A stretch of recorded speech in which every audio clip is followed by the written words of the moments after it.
일단 첫 번째는 빚쟁이한테서 오는 전화는 무조건 받으세요. 사람들은 어차피 뭐 빚도 못 갚는데 전화 받아서 뭐하냐, 험한 소리만 듣고 시달리는데 뭐 이렇게 하면서 전화 안 받는 경우가 많거든요. 그런데 이렇게 빚쟁이로부터 그러니까 이제 은행, 카드사로부터 오는 독촉 전화를 안 받으면 그게 오히려 나중에는 빚쟁이가 집으로 찾아오거나 아니면 또 계속 독촉을 심하게 하는 그 빌미를 제공하게 되는 겁니다. 빚독촉과 관련해서는 채권추심법이라는 게 있어요. 이 법에서 빚쟁이들이 정당한 이유 없이 계속 방문하거나 전화 문자하는 거를 못하게 해놨거든요. 그런데 만약에 우리가 독촉 전화를 계속 안 받아가지고 집으로 찾아오게 된 거라면 그거는 이제 법에서 말하는 정당한 사유에 해당이 됩니다. 그래서 일단은 빚쟁이로부터 오는 전화는 무조건 받으라는 겁니다. 자, 이제 두 번째 단계는 빚쟁이로부터 독촉 전화를 받으면 개인회생, 파산 진행한다고 이야기하세요. 빚쟁이, 그러니까 채권자들은 우리가 회생 파산한다고 하면 본인들이 더 이상 독촉 전화를 할 수 없다는 걸 누구보다도 잘 알고 있어요.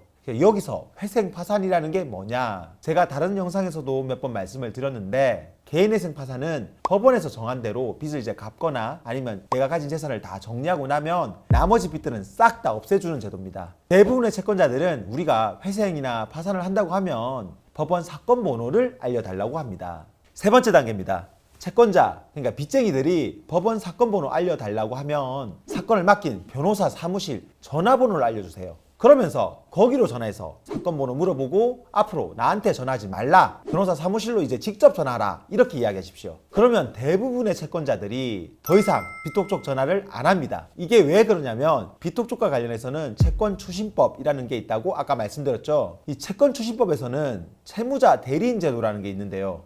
채무자가 변호사를 선임하고 나서 이 사실을 빚쟁이한테 알리면 더 이상은 빚쟁이가 채무자를 방문하거나 또는 전화 문자로 연락하면 안 된다는 겁니다. 이때부터는 변호사한테만 연락을 해야 된다는 거죠. 그러니까 설사 아직 사건 번호가 나오기 전이라도 변호사한테 사건을 맡겼다면 바로 빚독촉으로부터 벗어날 수가 있게 되는 거죠. 만약에 이렇게 했는데도 빚쟁이들이 계속해서 전화를 하고 밤에도 집에 찾아온다, 이러면 어떻게 해야 될까요?